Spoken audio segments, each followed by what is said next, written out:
kugira ibintu bidasanzwe. Nyuma yaho Muhoozi Kainerugaba yageze mu Rwanda akagira uruzinduko, baravuga ko mu gihugu cya Uganda ibintu bikomeje kuzamba ku rwego rukomeye. Ese bimeze bite?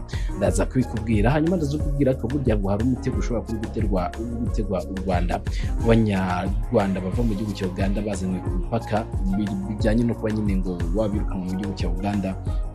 Ngo burya bose si shyashya, birasaba ngo kuba maso. Bimeze bite? Ni kubera iki bivugwa gutya? Ese abanyarwanda baza harimo bagatumwa?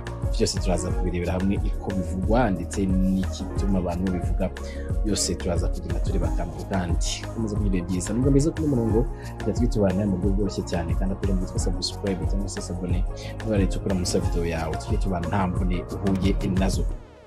Lieutenant General Muhoozi Kainerugaba n'umuhungu wa Kuzamba-Museveni yavuye mu Rwanda, aho yagiriye uruzinduko rw'umunsi umwe yagiranye ibiganiro na Perezida Paul Kagame byo kuzahura umubano hagati y'ibihugu byombi. Gusa ibimenyetso simusiga birerekana ko mu mwaka wa 2026 Perezida wa Uganda Kuzamba-Museveni ngo azongera kwiyamamariza umwanya w'umukuru w'igihugu, ikazaba ibaye manda ye ya karindwi. Icyo gihe Museveni azaba yujuje imyaka 82 y'amavuko.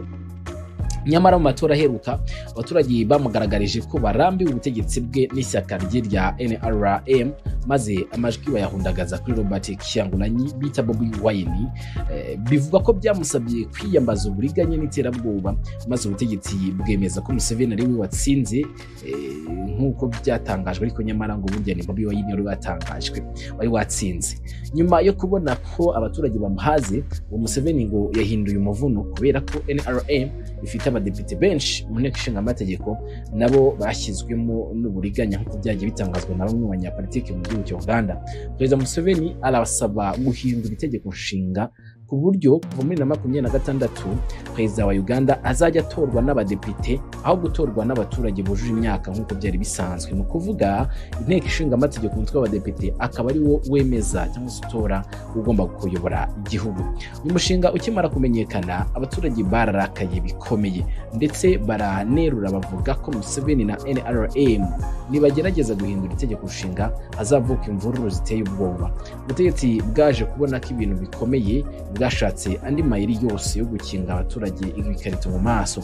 Muri ayo mayeri harimo kohereza ingabo muri Congo kugira ngo abaturage n'isi yose babe ari byo barangamira, kugira ngo bamenye ibiri gukorwa hagati ya Museveni n'abambari be bakomeje kwikorera imishinga yabo bayinoza neza. Abasesengura politiki yo muri Uganda bavuga ko guhindura itegeko nshinga bizagorana cyane, bizagora ubutegetsi, bikaba byanatuma hatemba umuvu w'amaraso menshi mu gihe byaba bikozwe. Bemeza ko Museveni nabo n'umushinga w'upfubye azahitamo kutiyamamaza, ahubwo none akamamaza umuhungu we General Muhoozi Kainerugaba ubu utegeka ingabo z'u Rwanda ku butaka. Gusa uyu nawe ngo abaturage ntibamukozwa kuko bamushinja ingeso zirimo gukabya, gukunda agasembuye. Ikindi abaturage bumva General Kainerugaba ngo abaye perezida ntaho byaba bivuye, ntaho byabigiye, kuko ubutegetsi bwaba bukiri mu biganza by'umuryango wa Kuzamba-Museveni. Icyakora niyo bamwima amajwi ntibyamubuza kuba perezida, kuko na se ngo atigeze atorwa, ahubwo ubu byamusabye kwiba amajwi mu matora yose yabaye nk'uko byagiye bivugwa n'abatari bake. Ikigaragarira buri wese nuko ngo ibihe biri imbere bikomeye cyane ku butegetsi bwa Museveni. Guhindura itegeko nshinga cyangwa se kwamamaza umuhungu we ngo byombi ni ihurizo, kuko bizakurura imidugararo mu baturage. Mu gihe Kuzamba-Museveni ndetse n'abamushyigikira bavuga yuko ubuyobozi mu gihugu cya Uganda bugomba guhabwa umuntu ubwemerewe, mu vuga nyine byanyuze mu mucyo. Nyamara abandi bakavuga yuko nta mucyo ubaho muri leta ya Uganda, ibintu byose biba ari ku gitugu, ibintu byose bari mu buriganya. Kuzamba-Museveni aramutse atiyamamaje akamaza umuhungu we, byaba bibaye inkuru yabaye impamo, nyuma yuko benshi bagiye bavuga yuko bizarangira umuhungu we amugiye ku butegetsi agasimbura se umubyara Lieutenant General Muhoozi Kainerugaba, akaza nawe akaba perezida, akayobora mu cyimbo cya se nk'uko byagiye bigarukwaho. Hanyuma andi makuru aturuka muri Uganda nuko ngo bishoboka ko maturuka muri Uganda haba harimo abashobora kuza guhunganya umutekano w'u Rwanda. Amakuru dukesha ibinyamakuru bitandukanye ahamya ko ngo mu banyarwanda leta ya Uganda idahwema kurunda ku mupaka w'icyo gihugu n'u Rwanda barimo nabo yohereza mu bikorwa byo guhungabanya umutekano w'u Rwanda. Nibyo muri abanyarwanda ngo bava muri Uganda benshi na mu rwego rw'ubutasi rwa Uganda CMI rujugunya ku mupaka rumaze kubakorera iyicarubozo rubabeshyera ku b'intasi z'u Rwanda. Ibimenyetso simusiga bigaragaza ko baba barakubiswe bagafungirwa ahantu hatazwi bagacuruzwa utwabo mbere yo guhambirizwa shishi itabona bakarundwa ku mupaka benshi baranahungabanye. Cyakora amakuru avuga ko muri abo bantu haba harimo n'abari mu butumwa bahabwa na General Amerikandiho gutegeka CMI, abandi bakaba abayoboke wa mutwe w'iterabwoba wa RNC bakora umunyamasa. Bavuga ko babanza guhabwa imyitozo n'amahugurwa bakoherezwa mu bukangurambaga bwo gushakira akayumba nyamwasa abandi bayoboke ndetse no mu bikorwa byo guhungabanya umutekano ndetse no kwangisha abaturage ubuyobozi binyuze mu bitangazamakuru bikoreshwa n'interahamwe cyangwa se n'abashaka guhungabanya umutekano w'igihugu. Nk'uko bigaragara kandi uwitwa Shyaka Gilbert uherutse kugaruka mu Rwanda akaza avuga ko yitandukanije n'ibikorwa bibi yari yarashowe na CMI, nyamara ngo ibyo avuga ngo byaba ari ukwegurari kuko ngo agikorana bya hafi na General Amerikandiho akaba yarokerejwe mu Rwanda. Nubwo we avuga ko nyine yavuye muri uwo murongo, ariko nyine benshi bakavuga yuko nyine riba yigeze gukorana na CMI muratabyemera 100%. Wa mutima nyine w'abantu kugira ngo umuntu yemere ikintu atazi biba bigoye cyane.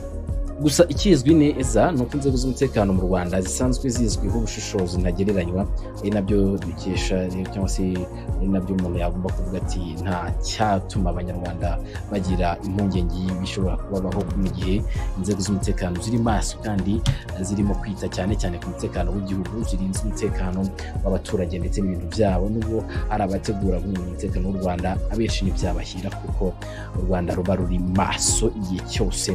Usibye n'u Rwanda gusa kandi si mu Rwanda gusa, n'ariho hose u Rwanda iyo rukeneye kugira ngo bijye kurindira abana umutekano naho rurabikora. Bumvikanira ko n'igihugu bwacyo kitarareka kwirindira umutekano nubwo abantu bagerageza kuhungabanya. Urusaku rw'amasasu menshi muri Burkina Faso rwumvikanye ku birindiro by'ingabo bya Sanguri la Mizana mu murwa mukuru wa Gadogo mu gitondo cyo kuri 23 Mutarama 2022. Ibiro ntaramakuru by'Abongereza bivuga ko urusaku rw'amasasu muri Sanguri la Mizana rwatangiye kumvikana saa 11 rumara isaha n'igice. Ibi birindiro nibyo bibamo abasirikari bakuru ba leta ya Burkina Faso ndetse bibamo gereza ifungiwemo abasirikari barimo General Diendele wabaye umugaba mukuru w'ingabo ku butegetsi bwa Blaise Compaoré. The Bloomberg ivuga ko ku birindiro by'intwaro nini bya Babasa biherereye mu mujyi munini wa Kaya naho humvikanye amasasu menshi. Umuvugizi wa guverinoma aremeza iby'aya masasu gusa ngo aracyashakisha amakuru amenya impamvu yayo.